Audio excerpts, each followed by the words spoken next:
बिस्मिल्लाहिर्रहमानिर्रहीम। हर देखने और सुनने वाले को अस्सलामु अलैकुम। इस उम्मीद के साथ कि आप जहां होंगे खुश होंगे, अपनी वीडियो का आगाज़ करते हैं। आज जिस वीडियो पे हम रिएक्ट कर रहे हैं, ये एक तरफ है दुनिया की बेहतरीन फ़ौजी साजो सामान से लेस रियासत ईरान, और दूसरी तरफ है दुनिया इस्लाम का एक बड़ा मगर थोड़ा सा मुनाफिक मुल्क तुर्की। तो देखते हैं दोनों में कौन कितना तगड़ा है। ओरिजिनल वीडियो के लिए आप डिस्क्रिप्शन में तशरीफ़ ले जा सकते हैं।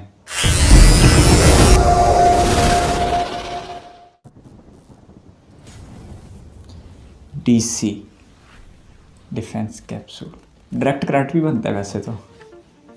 ईरान का दारुल हुकूमत है तेहरान और तुर्की का अंकारा।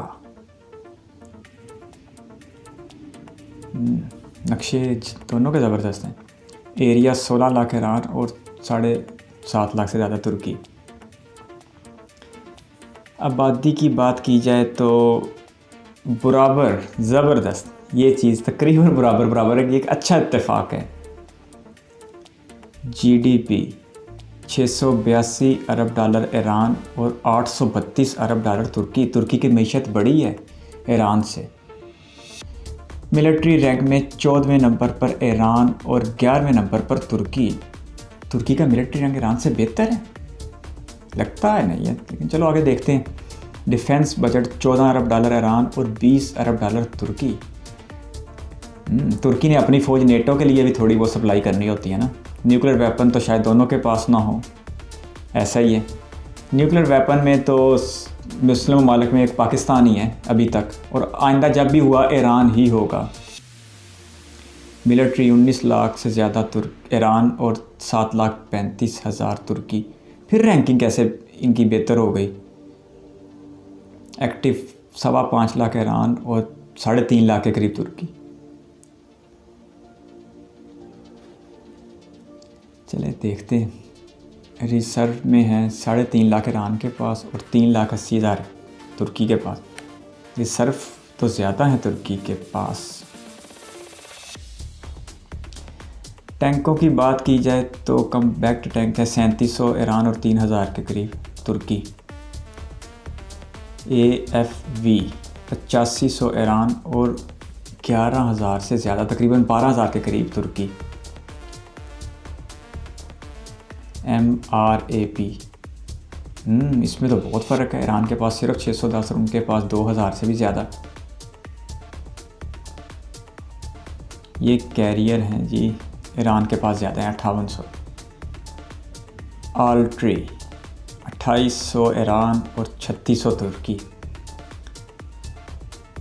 तुर्की के पास फौजी असबाब ज़्यादा हैं अभी तक तो।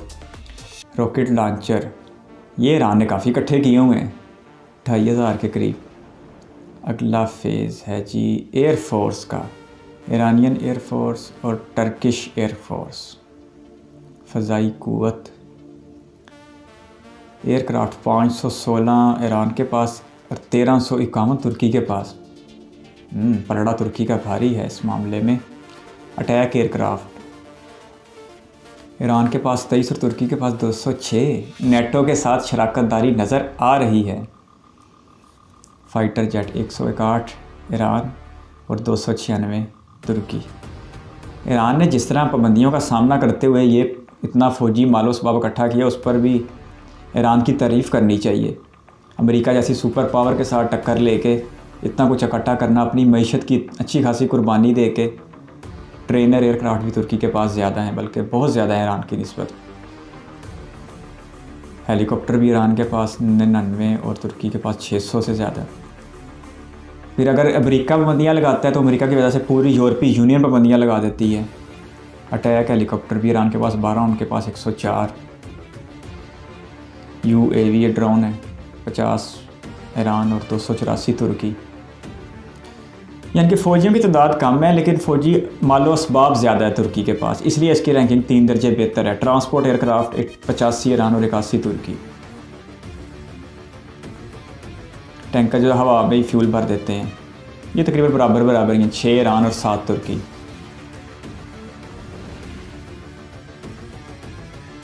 नेवी समुद्रों में आ गई है, खुले समुद्रों में जंग आ गई है। फ्लीट्स स्ट्रेंथ 398 ईरान और 170 तुर्की। ईरान को बहरी रास्ते से भी बहुत परेशानी का सामना है। ये भी तकरीबन बराबर अभी तक किसी के पास नहीं है। डिस्ट्रॉयर,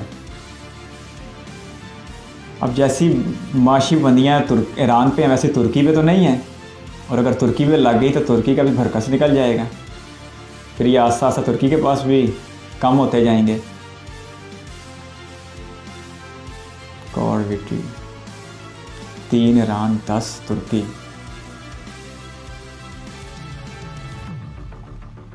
आप दोज़ों की बात की जाए 29 ईरान और 12 तुर्की।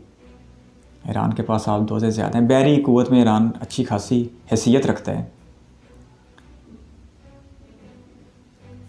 ये 20 ईरान और 35 तुर्की। माइन वारफेयर 0 और 11 तुर्की के पास। इसलिए रजब तैयब एर्दोगान काफ़ी लीडर बने हुए हैं आजकल मुसलमानों के। 785 मर्चेंट हैं ईरान के और 1277 तुर्की। लेकिन वो लीडरी या वो क़यादत बातों से आगे है नहीं। पोर्ट 4 हैं ईरान के और 10 तुर्की के। हवाई अड्डों की बात की जाए तो 319 ईरान के और 98 तुर्की।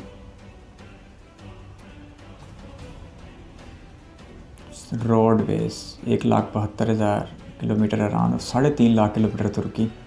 तुर्की का रोड स्ट्रक्चर फिर ईरान से ज़्यादा है। रेलवे में कौन आगे है? तकरीबन बराबर ही हैं, 8,500 के आसपास। पर कैपिटा इनकम $8,000 ईरान और $9327 तुर्की, थोड़ी सी ज़्यादा तुर्की की। फॉरेन रिज़र्व $86 अरब के ईरान के और $93 अरब से ज़्यादा तुर्की के। मुआवजा बहुत ज़बरदस्त था, लेकिन अगर आप ईमानदारी से तज्ज़िया करें, ऑनेस्ट रिव्यू करें, तो ईरान का पलड़ा भारी होना चाहिए। क्योंकि ईरान ने जिस कदर आलमी मईशतों का दबाव कबूल करते हुए अमेरिका, यूरोपीय यूनियन, नेटो और दूसरे तीसरे जितने भी इदारे इस वक्त आलमी सतह पर अमेरिका के हाथों इस्तेमाल हो रहे हैं, उन सब का दबाव कबूल करते हुए ईरान ने यहाँ तक अपने फ़ौजी मालो असबाब को पहुँचाया है। उसने अपनी मईशत की कुर्बानी देकर अपने दिफा को मजबूत किया, जबकि तुर्की को अभी तक ऐसी किसी सूरत हाल का सामना नहीं करना पड़ रहा। पिछले कुछ अरसे से तुर्की की करेंसी लीरा के ऊपर अमेरिका और उसकी एस्टेब्लिशमेंट अपने हवारियों के ज़रिए ज़रब लगाने की कोशिश कर रही है, लेकिन वो कभी कामयाब होते हैं, कभी उनको थोड़ी सी नाकामी का सामना भी करना पड़ता है। लेकिन तुर्की की मईशत इस वक्त तज़द्दुब का शिकार ज़रूर है। महंगाई की सतह को देखें तो वो तुर्की में बहुत ज़्यादा बयान की गई है। लेकिन इसके साथ साथ अगर हम ईरान की तरफ देखते हैं तो ईरान ने जिस तरह दुनिया से कट ऑफ होकर इतना कुछ बनाया है, तो मेरा ख्याल है कि ईरान को इस मामले में हमें अप्रिशिएट करना चाहिए। एक तो वो हमारा हमसाया है, इसके अलावा उसने वाकई आलम इस्लाम के लिए वो स्टैंड लिया है जो सऊदी अरब नहीं ले सका, तुर्की नहीं ले सके, वो ईरान ने करके दिखाया। उसने डायरेक्ट बराह रास्त अमेरिका से टक्कर ली। उसने खित्ते में इसराइल को अपना दुश्मन तस्लीम किया और उसके साथ उसने बड़ी हकीकी मायनों में दुश्मनी कमाई है, जो कि एक आसान काम नहीं है। दूसरी तरफ अगर आप देखें तो तुर्की ने इतना मालो असबाब इकट्ठा किया हुआ है। रजब तैयब एर्दोगान है, बर्मा के मुसलमानों पे बर्मा की रियासत ने जुल्म किया तो उनकी बात सिर्फ ऐलान तक महदूद रही। कोई मतलब कि आप देख लें कि अमली तौर पर तुर्क फ़ौज ने कभी आगे बढ़कर पिछले कुछ अरसे में मुसलमानों की मदद नहीं की। उन्होंने मुसलमानों की मदद क्या करनी थी, वो तो नेटो का हिस्सा है। तुर्क फ़ौज इस वक्त तुर्की दुनिया का इस्लाम का वाहिद मुल्क है जो नेटो का हिस्सा है। तो हम किस तरह तुर्की पर एतबार कर सकते हैं कि वो एक मजबूत इस्लामी रियासत के तौर पर मौजूद रहेगा या मुसलमानों की क़यादत करेगा। तो ये रजब तैयब एर्दोगान को अगर आप देखें, अगर जो मुसलमानों का लीडर बना के पेश किया जाता है, ऐसी बात है नहीं। उन्होंने मुसलमानों के दिफा के लिए अमली तौर पर कुछ भी नहीं किया। तुर्क रियासत बहुत तेज़ी से लिबरलिज़म की तरफ गई है। आपके कीमती वक्त का शुक्रिया। अगर आप भी किसी वीडियो पर रिएक्शन चाहते हैं तो अपनी कीमती राय कमेंट बॉक्स में ज़रूर दीजिएगा। अल्लाह हाफिज़।